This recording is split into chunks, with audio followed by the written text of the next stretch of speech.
बुलडाण्यात घरगुती गॅस सिलेंडरचा हॉटेलमध्ये अवैध वापर, तहसीलदार विठ्ठल कुमरे यांची धडक कारवाई। बुलडाणा शहरात घरगुती गॅस सिलेंडरचा तुटवडा जाणवत असल्याच्या तक्रारींनंतर जिल्हा प्रशासनाने कंबर कसली आहे। बुलडाण्याचे तहसीलदार विठ्ठल कुमरे यांनी आज शहरातील विविध हॉटेल्स आणि प्रतिष्ठानांवर धाड टाकून मोठी कारवाई केली आहे।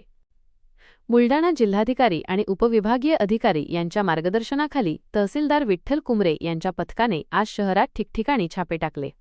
गॅस सिलेंडरचा कृत्रिम तुटवडा निर्माण होऊ नये आणि घरगुती गॅसचा व्यावसायिक वापर थांबावा, हा या मोहिमेचा मुख्य उद्देश होता। या मोहिमेदरम्यान पथकाने जवळपास 40 हॉटेल्स आणि प्रतिष्ठानांची झाडाझडती घेतली। यामध्ये धक्कादायक वास्तव समोर आले असून अनेक ठिकाणी घरगुती गॅस सिलेंडरचा वापर सर्रासपणे व्यावसायिक कारणांसाठी केला जात होता। 11 ठिकाणी छापे टाकून एकूण 14 घरगुती गॅस सिलेंडर जप्त करण्यात आले, तर काही हॉटेल मालकांनी कारवाईची कुणकुण लागताच सिलेंडर लपवून ठेवण्याचाही प्रयत्न केला। अशा सर्व दोषींवर आता फौजदारी गुन्हे दाखल करण्याची प्रक्रिया सुरू करण्यात आली आहे। तहसीलदारांच्या या धडक कारवाईमुळे हॉटेल चालकांचे धाबे दणाणले आहेत। प्रशासनाने स्पष्ट केले आहे की अशा प्रकारचा अवैध वापर आढळल्यास कोणाचीही गय केली जाणार नाही। नागरिकांनी अफवांवर विश्वास न ठेवता शांतता राखावी, असे आवाहनही प्रशासनाकडून करण्यात आले आहे। माननीय जिल्हाधिकारी बुलढाणा यांचे आदेशानुसार आणि माननीय उपविभागीय अधिकारी बुलढाणा यांचे मार्गदर्शनात आज सिलेंडरचा जो तुटवडा आहे असं बोलले जाते, त्या अनुषंगाने आम्ही पूर्ण शहरामध्ये बुलढाणा शहराच्या आजूबाजूला जवळपास 40 हॉटेल्स आणि प्रतिष्ठानं तपासली। त्यामध्ये 11 ठिकाणावरून 14 सिलेंडर आम्ही जप्त केले, जिथे की घरगुती सिलेंडरचा कमर्शियल वापर सुरू होता। तर अशांवर यापुढेही कारवाई करण्यात येणार आहे। ही कारवाई सतत सुरू राहील।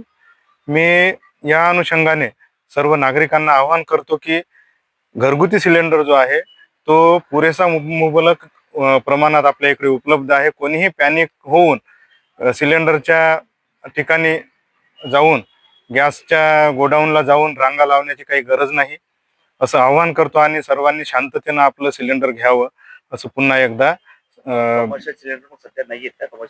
कमर्शियल सिलेंडर सुद्धा आहेत, परंतु एक असं दिसून आलं कारवाईच्या दरम्यान की घरगुती सिलेंडरचं रिफिलिंग कमर्शियल मध्ये करतात अशी चर्चा आहे बाहेर। असं जर कोणी करत असेल तर त्यांच्यावर फौजदारी दाखल होईल आणि त्यांच्यावर सुद्धा कारवाई होईल। आता आम्ही 11 ठिकाणावरून 14 सिलेंडर जप्त केले। यापुढेही ही कारवाई सुरू राहणार आहे। आम्ही जसेही शहरामध्ये आम्ही दाखल झालो तर काही लोकांना कुणकुण लागल्याबरोबर त्यांनी घरगुती सिलेंडर लपवून ठेवल्याचं सुद्धा काही प्रतिष्ठानामध्ये दिसून आलं। त्यांच्यावरही फौजदारी दाखल करण्यात येईल। सर्वांना माझं आव्हान आहे की अशा प्रकारे घरगुती सिलेंडरचा कोणीही व्यावसायिक वापर करू नये। पुनश्च एकदा मी बुलढाणा तालुक्यातील नागरिकांना आवाहन करतो की घरगुती सिलेंडरचा आपल्याला जो काही पुरवठा होणार आहे तो रेग्युलर होणार आहे।